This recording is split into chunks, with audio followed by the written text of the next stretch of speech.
படத்தில் வரும் காட்சிகள் மற்றும் கருத்துக்கள் யார் மனதையும் புண்படுத்தும் நோக்கில் எடுக்கப்பட்டவை அல்ல. எல்லாவர்க்கும்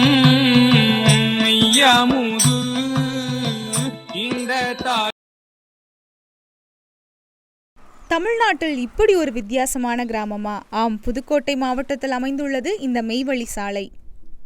இந்த கிராமத்தை சுற்றிலும் கம்பிவேலி அமைத்து வாழ்கிறார்கள் இந்த மக்கள். கிராமத்துக்குள் உத்தரவின்றி உள்ளே செல்லக்கூடாது. மேலும் காலணிகளை கிராமத்தின் வாசலிலேயே விட்டு கால்களை கழுவிவிட்டுதான் உள்ளே செல்ல வேண்டும். இந்த கிராமத்தில் 69 ஜாதிகள் அடங்கிய பலாயிரக்கணக்கான மக்கள் ஒற்றுமையாக வாழ்கிறார்கள். இங்குள்ள மக்கள் அனைவரும் வசதி வாய்ந்தவர்கள். ஆனால் யாரும் சிமெண்ட் வீடு கட்டுவதில்லை. அங்கு அனைத்து வீடுகளும் ஓலையால் தான் வெய்யப்பட்டிருக்கும். அதாவது எப்படி கம்பி வேலி போட்டிருக்குல்லடா, அதுக்கு பின்னாடி வெளியில் இருக்கிறவங்க தான் நம்மளே மாட்டி இருக்கிறாங்க. இங்கே எல்லாருமே உள்ளே இருக்க வீடு ஃபுல்லாமே ஆனந்தர் அண்ணாவும் இருக்கிறாங்க. மதுரையில் இஸ்லாமிய குடும்பத்தில் பிறந்த காதர் பாஷா அவர்களின் ஆன்மீக தேடலில் உருவாகியதுதான் இந்த மெய்மதம். அவரை பின்பற்றி இந்த நவீன உலகத்திலும் எளிமையாக வாழ்கிறார்கள் இந்த மெய்வழி சாலை கிராம மக்கள்.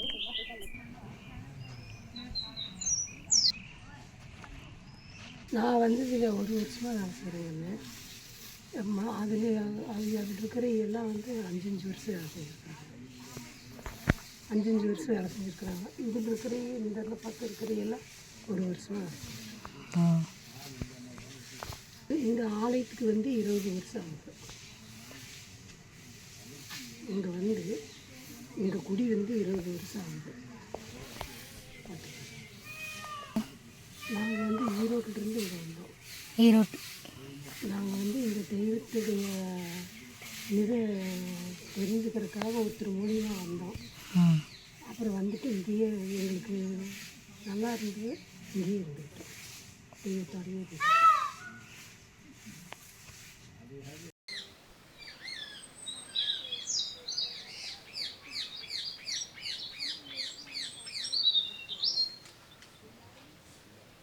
ஆலயத்துக்குள் வரும் மக்கள் மீதும் எடுத்து வரப்படும் பொருட்கள் மீதும் புனித தண்ணீர் தெளிக்கப்படும். மேலும் இவர்கள் இறைவனை பாடல் வழியாக வணங்குவார்கள்.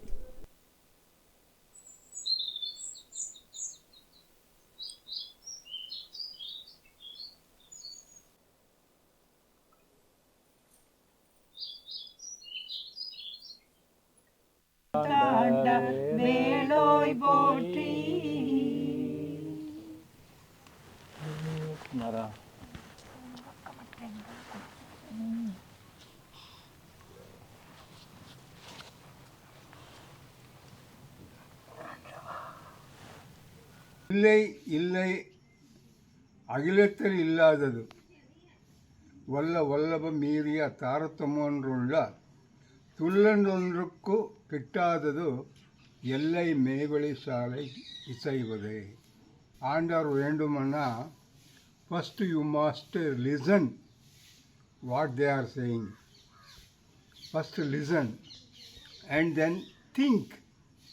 You must think about the matter. Afterwards realize it.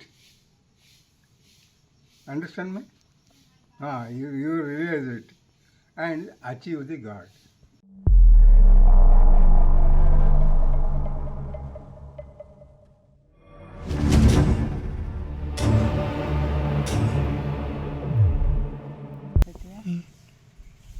தெய்வமே இவங்க தான் எல்லாத்துக்கும் சொல்கிற மாதிரி.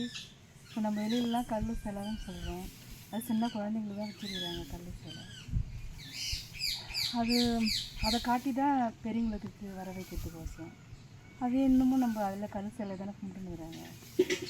அது இருந்தால் நம்ம நரகத்துக்கு தான் போயிடும். மனிதன் வந்து பிறக்கிறதுக்கு அழியறதுக்கு போகிறதில்ல, நித்தியத்துக்கு சொர்க்கத்துக்கு போகிறதுல பிறக்க வைக்கிறாங்க அப்படின்றது.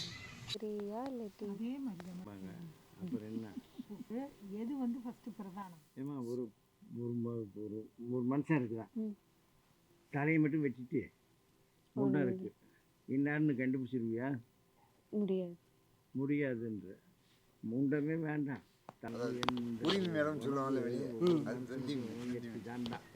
ஃபஸ்ட்டு தானே நீ அந்த காலத்து ஆளுங்கள்லாம் தலையில் ஒரு முண்டாசு கட்டியிருப்பாங்க தெரியுமா?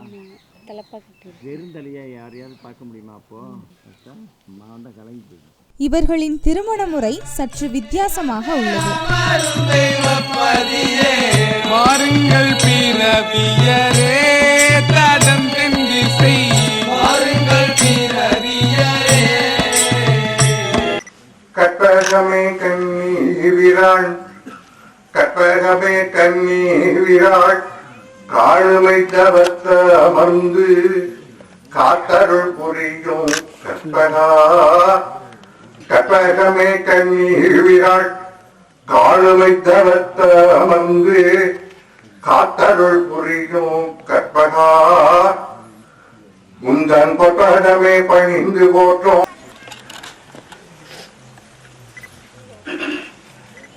மணமகள் சிரசின் மேல் தேங்காய் இடது பக்கம் 3 சுத்தம் வலது பக்கம் 3 சுத்தம் சுற்றி சிதறுகாய் உடைக்கப்பெறுகிறது.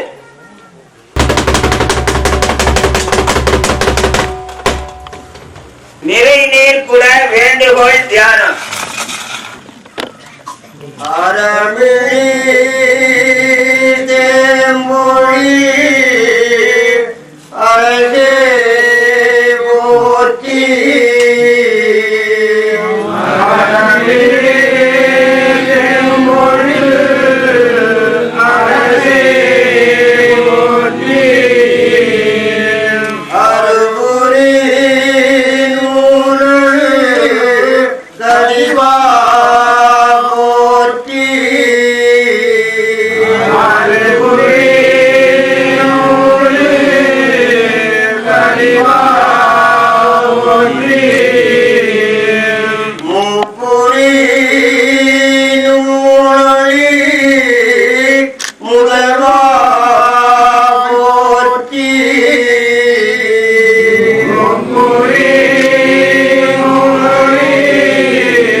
மங்களதாரகை நாட்டல் முத்திப்பூ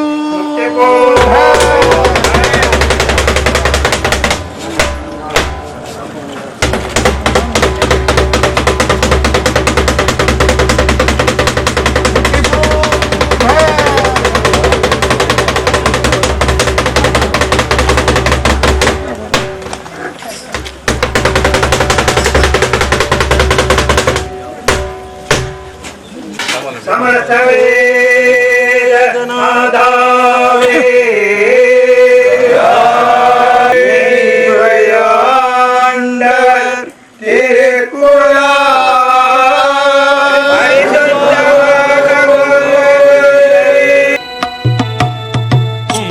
காதல் சூழுலகம் எங்கும் புகழும் எங்கும் புகழும் பொங்கும் கடல் சூழுலகம் எங்கும் புகழும் எங்கும் புகழும். பூந்தூரை நன்னாடர் வந்து சார்ந்த சாலையில் பூந்தூரை நன்னாடர் வந்து சார்ந்த சாலையில் கண்கொள் பகலற்ற நிலை இங்குலோர்க்கெல்லாம் இங்குலோர்க்கெல்லாம் கங்குள் பகலற்ற நிலை இங்குலோர்க்கெல்லாம் இங்குலோர்க்கெல்லாம் தங்க வைத்த கும்பல் இங்கே எங்கெங்கும் பாடி தங்க வைத்த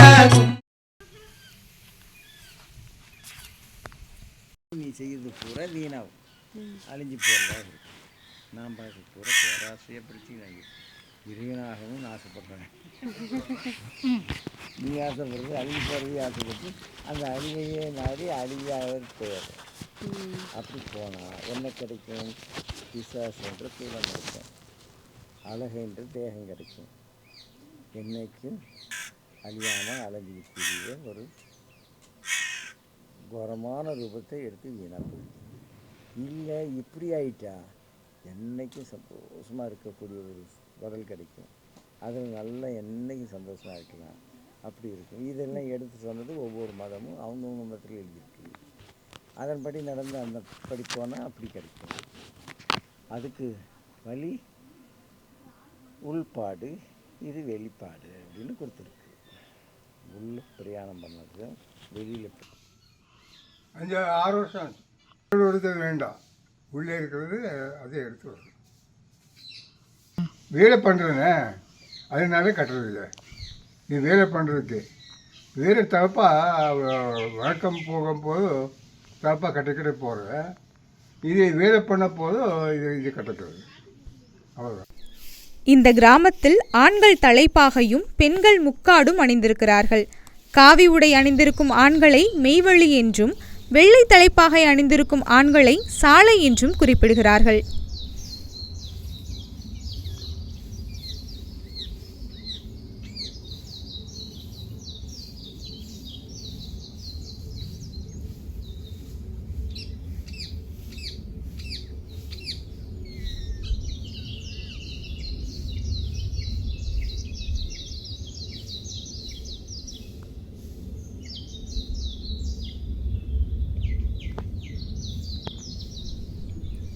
இங்கு சாதி மதம் கிடையாது. மரணத்தை மகிழ்ச்சியாக கொண்டாடுகிறார்கள். அதற்கு ஏற்றவாறு அவர்கள் உடலும் விரைப்பதில்லை. மெய்வழி ஒரு புதையல் சாகாவரம் என்று அந்த கிராம மக்களால் நம்பப்படுகிறது.